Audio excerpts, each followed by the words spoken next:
Well, a couple of weeks back, as part of our Moments That Matter series, we looked at, who remembers what we looked at? The call of Abraham. My son remembers. That's good. No one else does. The call of Abraham. He had to edit the video, that's why.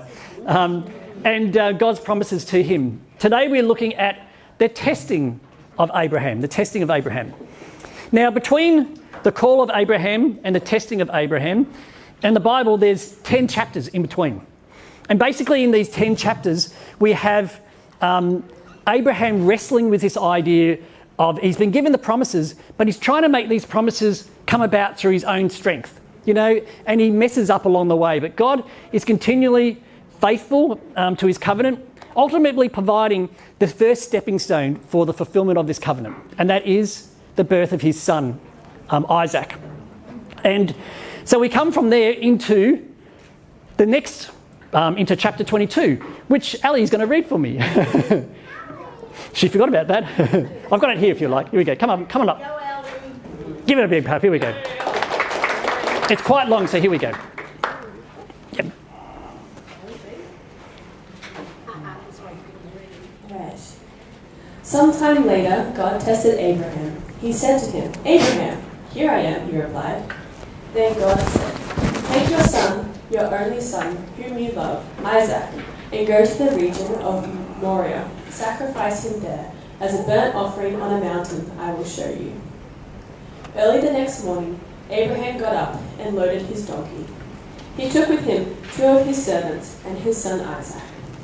When he had cut enough wood for the burnt offering, he set out for the place God had told him about. On the 3rd day, Abraham looked up and saw the place in the distance. He said to his servants, "Stay here with the donkey, while I and the boy go over there.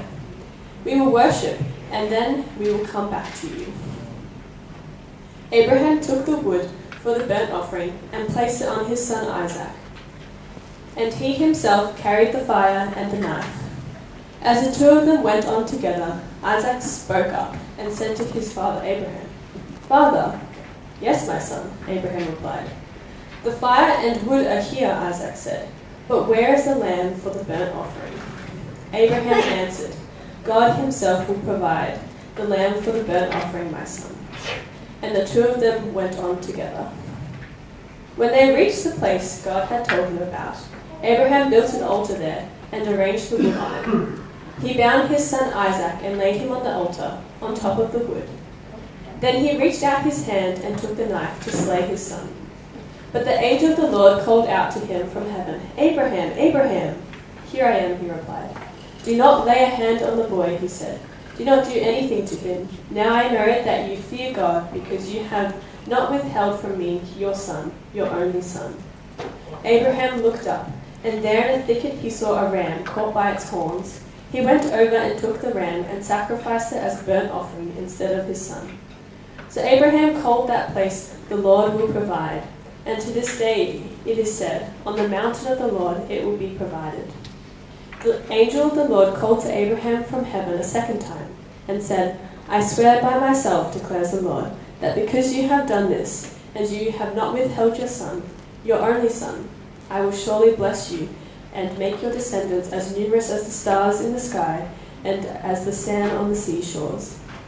Your descendants will take possession of the cities of their enemies, and through your offspring all nations on earth will be blessed, because you have obeyed me." Awesome. Thank you very much for that, Ali. So, who loves movies? I love movies. You know, when I've got people, when you're working with people, I just want to often want to sit and just relax. But I don't want to waste my time. I like watching decent movies. I like movies with good storyline, good plot. I like movies with fantastic or big cinematography, landscapes. I love looking at how directors and I like looking and I analyse the actors and the directors. I'm one of those ones who watch, I buy the DVDs or Blu-rays because I like watching the director's cuts, because I like seeing how, and hearing all the behind the scenes and how they put things together. I like movies that kind of challenge you and kind of you enjoy just sitting and relaxing to. But I don't know about you, but I'm getting a bit sick of some of the movies that you find these days on the streaming platforms. I'm just like, oh, Liz and I confess we watched something last night and I went, gee, there's 2 hours of my life gone. What a waste of time that was. It was bad. And so it's like, so what I've done, I've started watching old movies. And when I say old movies, I mean really old movies. I've pulled out if you're my age, you would know who this is and older. Alfred Hitchcock, right? We know Alfred Hitchcock, the master of suspense, he was called. The director, the master of suspense, who could turn any ordinary situation into something that was like a psychological thriller with a whole lot of twists. But one movie of his, so I've started working through a whole lot of his movies, some of his very, very early ones as well, to see his progression. But one movie I remember seeing as a kid that I don't think I want to see again is, who remember what that might be? Have a guess. Psycho. Birds is pretty freaky too. Psycho. The movie Psycho. When I watched it as a kid, I found it really disturbing. Let's not forget the messed up characters and that shower screen and the knife. And who would have thought that the soundtrack, who would have thought one screeching note on a violin could be so horrifying? It's a bit like Jaws. Like 2 notes. Psycho, 1 note. It's terrifying. As I said, there's so many things about that movie I find disturbing. Well, to be honest, I find this Bible reading a bit disturbing too. Who's with me? It's a little disturbing if you look at it from a modern day perspective. You know, Genesis 22 is commonly regarded as one of the most controversial, troubling and intensely debated verses in the Bible. A lot of people want it taken out because it's quite offensive from their perspective. You know, if misunderstood, it's easily come across as something closer to an Alfred Hitchcock psychological thriller. Yeah, especially if you see images like this. Now, these are kids' storybook images. A bit hard to see, but, you know, they're all like, let's read a lovely bedtime story to our children. Do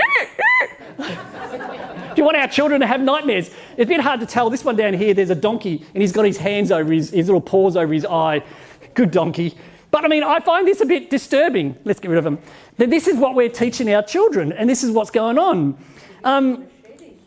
Thank you for that, Ingrid. Unfortunately, many of our misunderstandings of this passage come from the early church.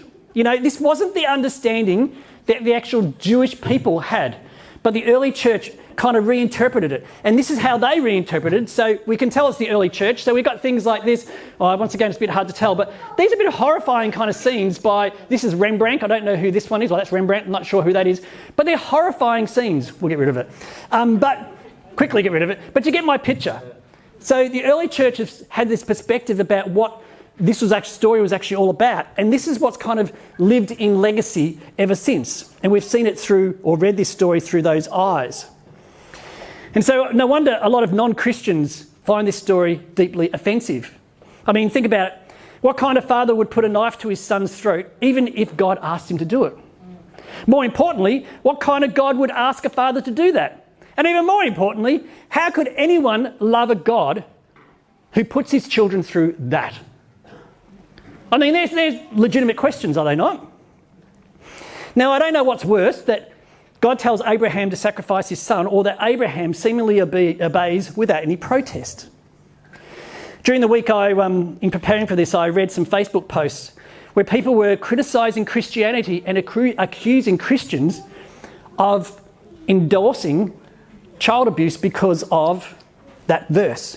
One woman said, even shared that as a child, her mother used this passage to teach her what it meant to be an obedient daughter. I think that poor lady has some mother-daughter kind of issues to work through. You know, whilst many of the sermons we hear on Genesis 22 try to get us to empathise with Abraham, what about poor Isaac? Talk about, if these pictures are true, what about Isaac? Childhood trauma. Come on. From a modern day perspective, this story raises some serious questions if not read in context. So how do we reconcile this?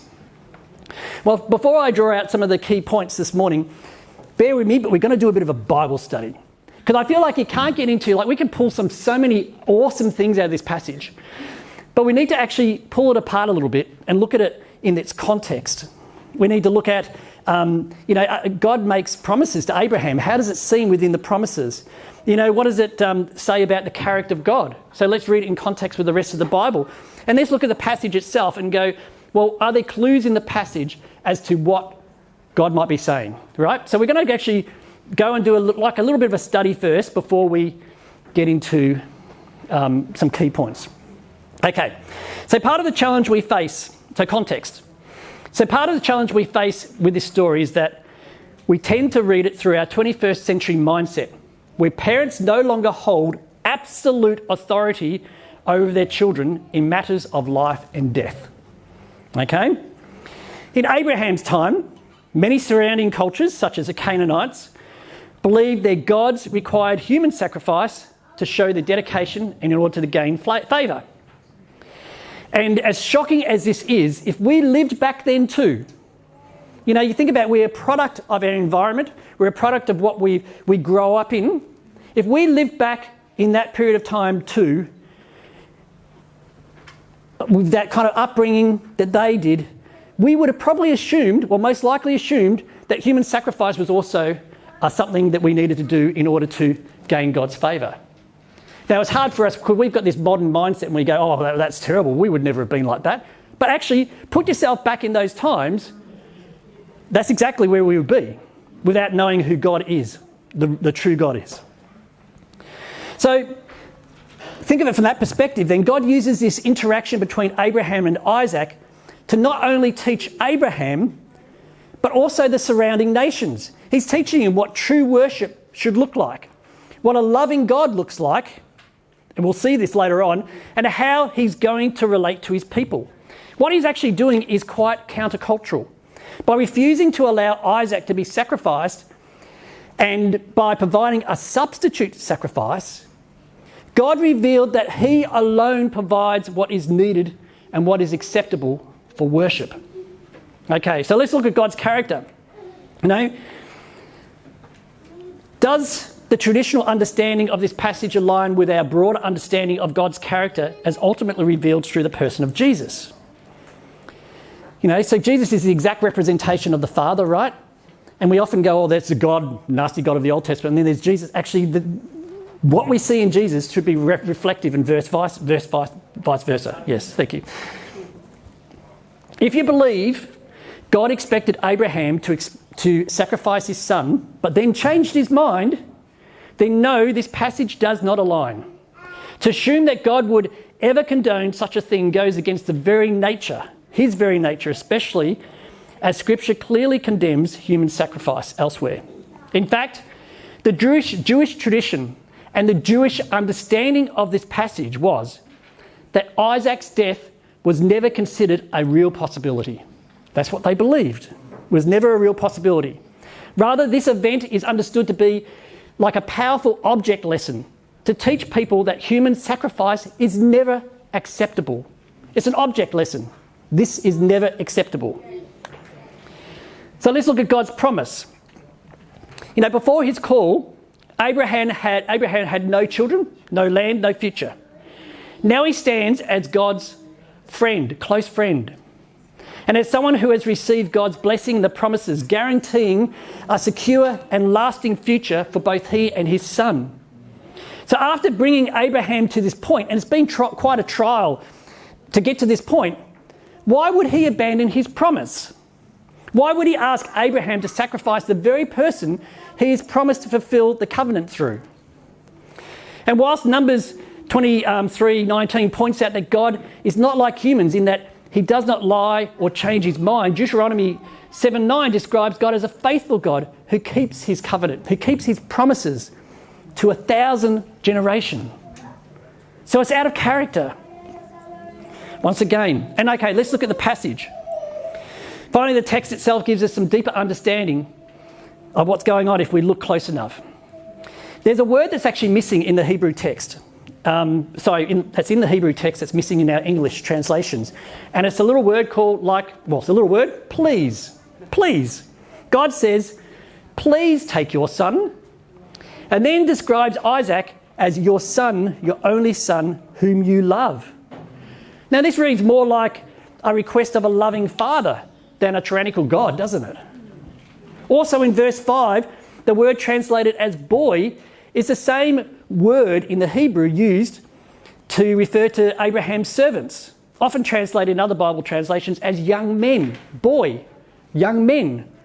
Why it's been translated as boy, I don't know. But according, once again, to Jewish tradition and their understanding, Isaac was actually 37 years old.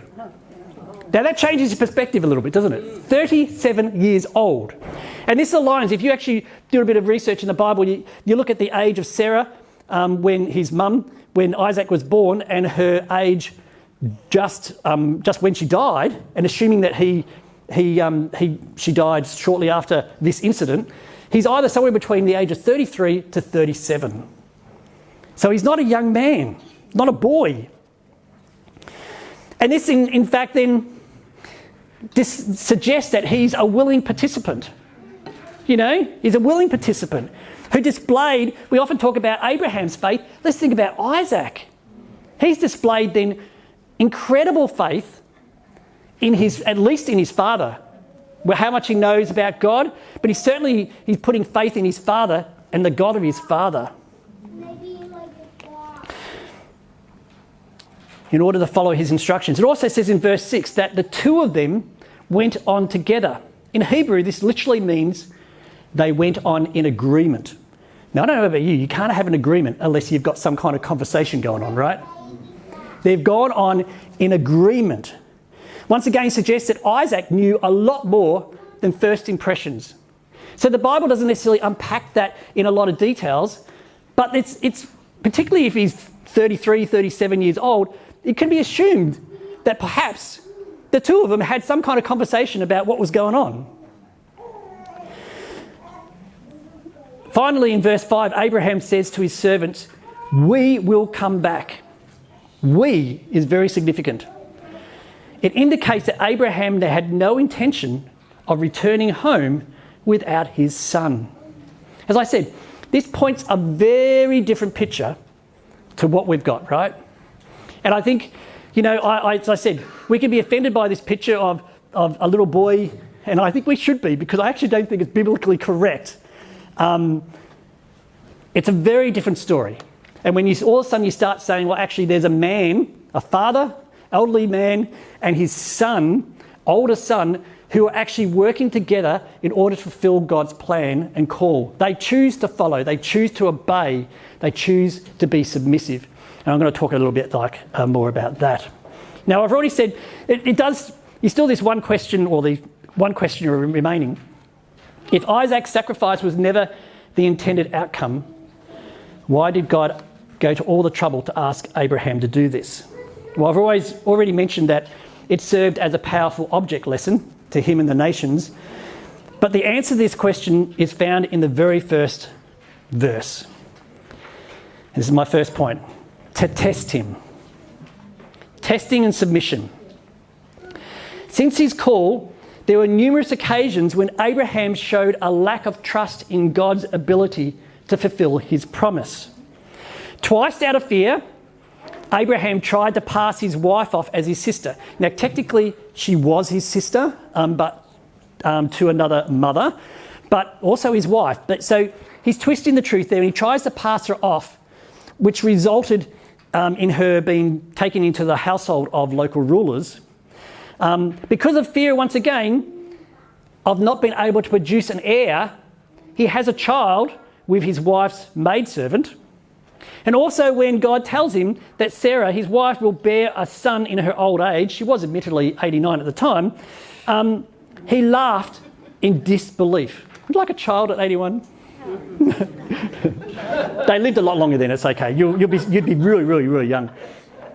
So up in this point, Abraham had conflicted and divided loyalties. Even though he knew God and even heard directly from God, he struggled to put his faith into action.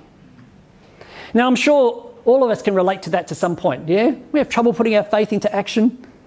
Maybe it's just me.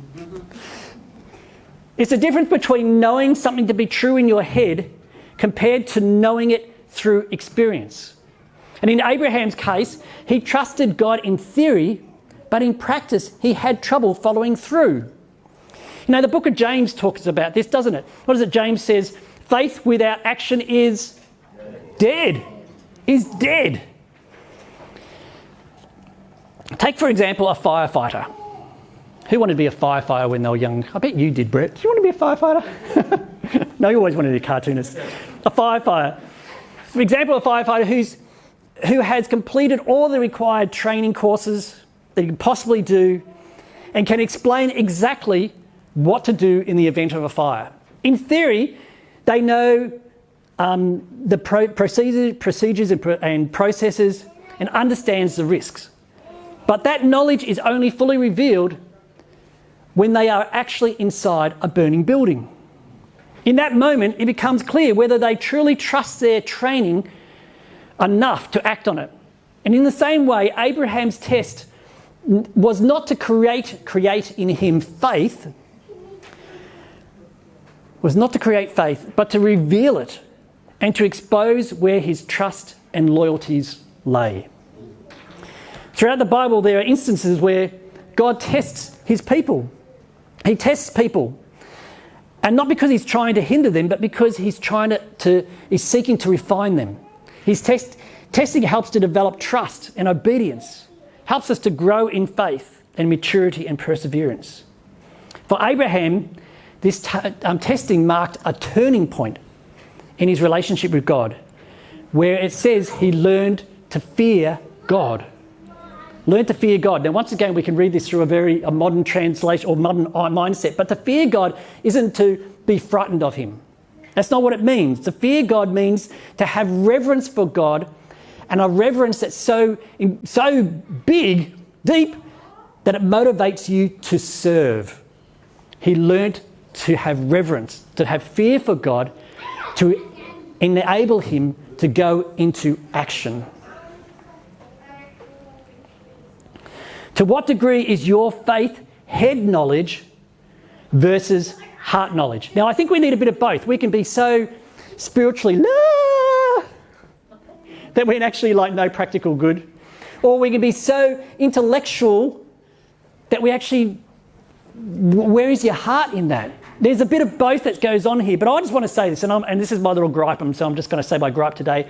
I'm over Christians wanting to pull apart the Bible to the tiniest little detail. Obviously we've done some today because we're trying to understand it, but it's like in every conversation, all they want to do is gather in order to pull apart the Bible.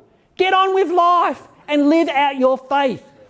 The Bible is meant to encourage you to go and live out your faith. Your Bible is meant to actually empower you to live out your faith, to actually know God deeper, so that you can actually have a relationship with him. Not so that we can have an intellectual conversation.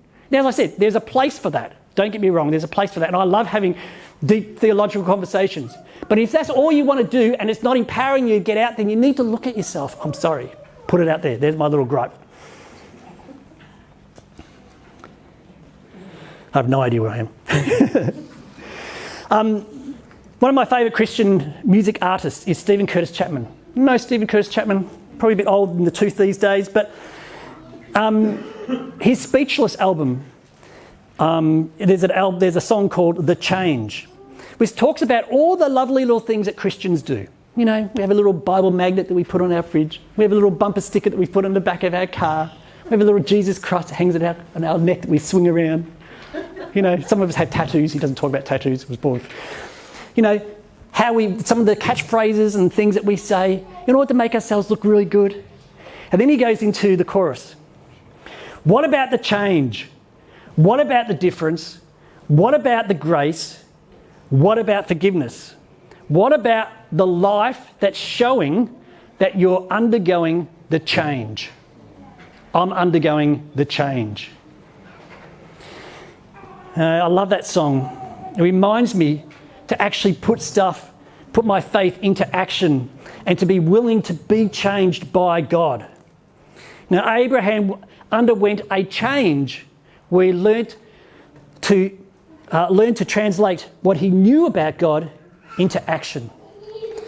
To what degree are we undergoing a change?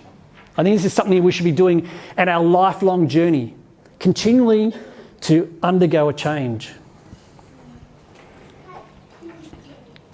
Okay, secondly, his willingness to respond, a willingness and response. You know, despite trying to fulfill God's promises in his own strength, Abraham has learnt over the many years of journeying with God to listen and to respond to him. And we see this in this passage. As I say, this passage is a bit of a turning point for him. Previously, we see him debating and kind of analysing stuff and, you know, negotiating. But this is a very different response for him. You know, when God calls him, Abraham says, "Here I am. Here I am, Jesus." Well, God, signed, sealed and delivered? Maybe not. Here I am. Here I am. These three simple words, Abraham expresses his readiness to be taught, his readiness to surrender, and his readiness to follow. And obeying without hesitation, it says that he rose up early the next morning. Now, unlike his previous conversations with God, there's no debate, no debates were entered into. There were no negotiations with God, no questions asked, no counsels sought from others. Instead, he gets up early, ready to go. Now, that doesn't mean that he didn't give any thought to what God had told him. I think if I was Abraham, I'd be up most of the night, restless sleep, thinking about what he's just asked of me.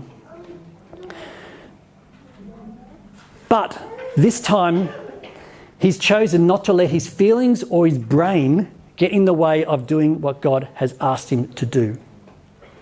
Now, how many of us are prepared to respond like this?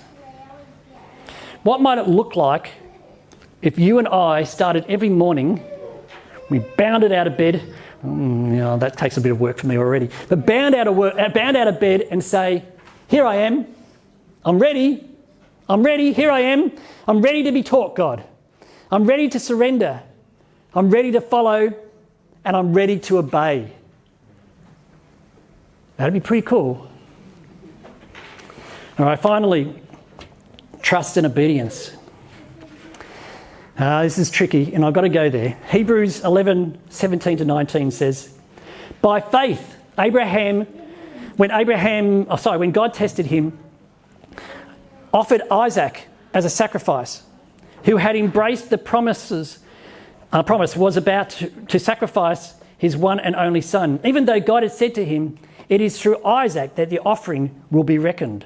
Abraham reasoned that God could even raise the dead, and so, in a manner of speaking, he did receive Isaac back from the dead." You know, throughout his journey with God, Abraham had finally come to understand that anything was possible with God.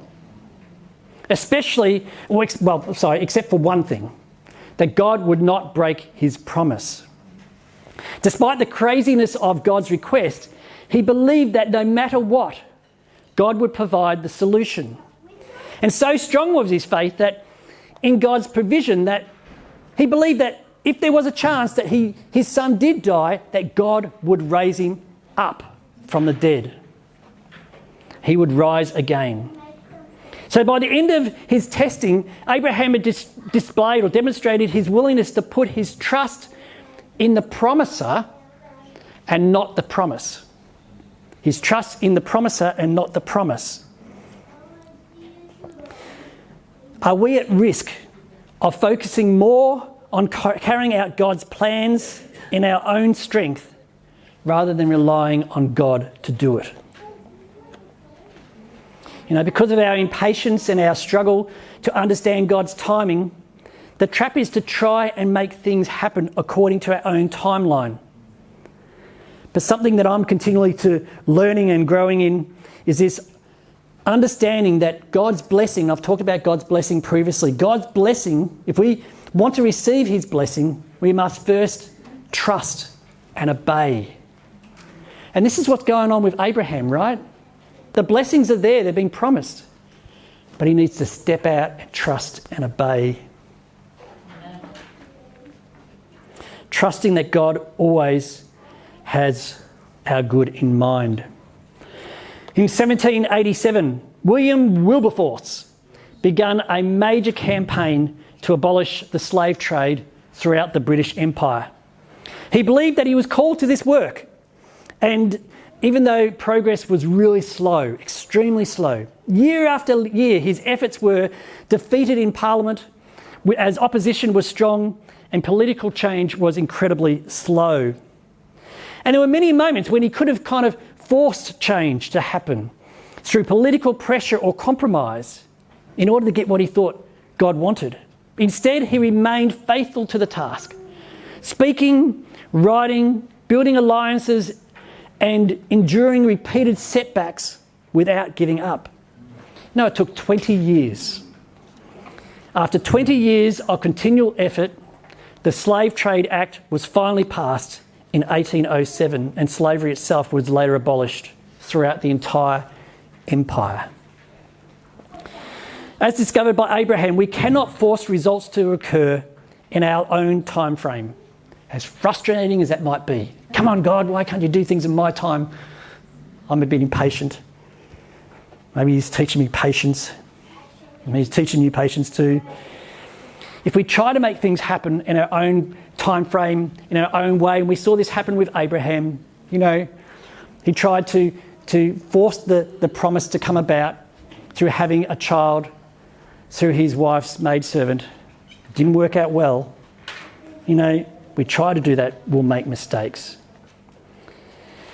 Rather, in obedience, we need to learn to trust God, that he will achieve what he wants to achieve when he wants to achieve it. Yeah? So in what areas of your life where you are tempted to take control, are you tempted to take control instead of trusting God? In what areas of our life are we tempted to take control instead of trusting God? That's a big question for us, not just individually, but even as a church. In what areas are we trying to make certain things to happen because we feel like that's got to happen, or are we just going to trust the promise? Trust the call that we have actually discerned and prayed over.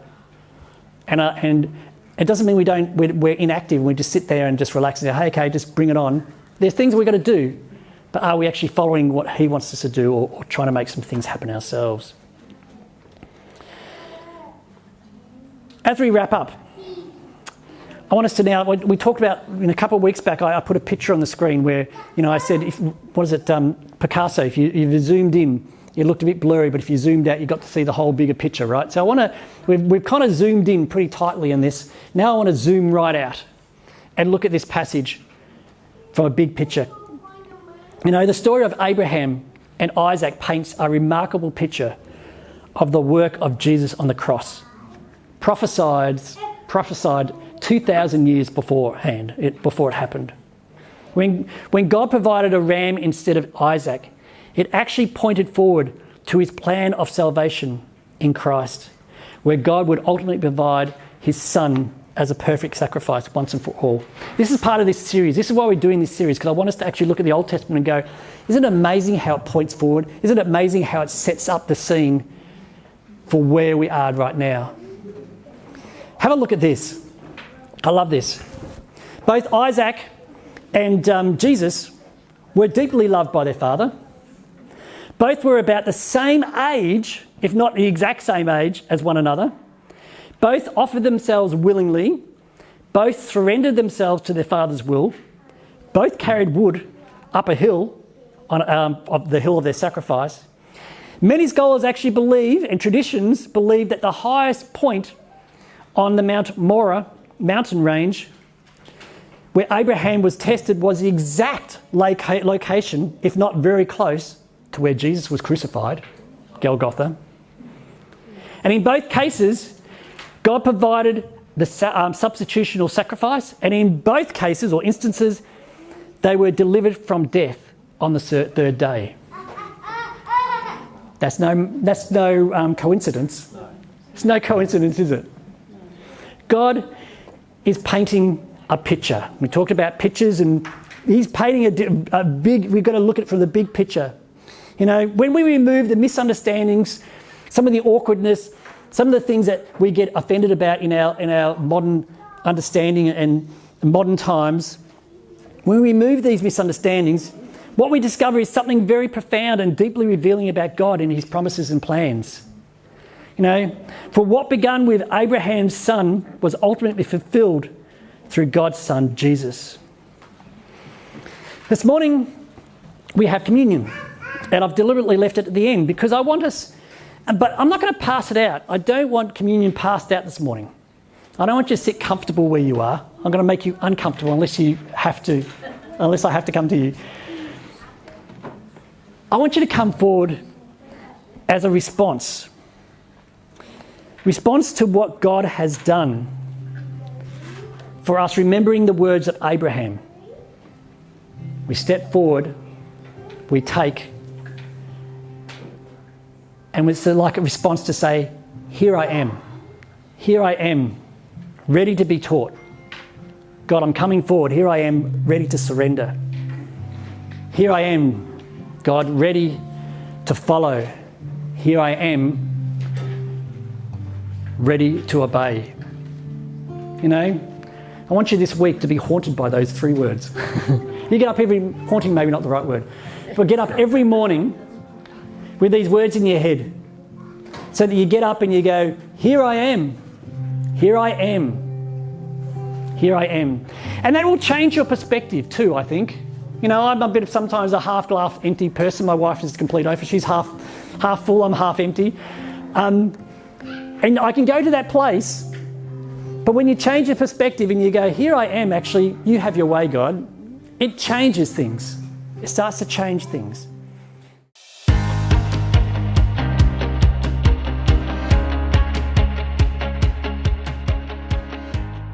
Remember, if ever you miss one of our messages or services, you can always catch up by going to our website. There's a link there to our YouTube channel, and there you'll find all our recent messages, which will also include church news.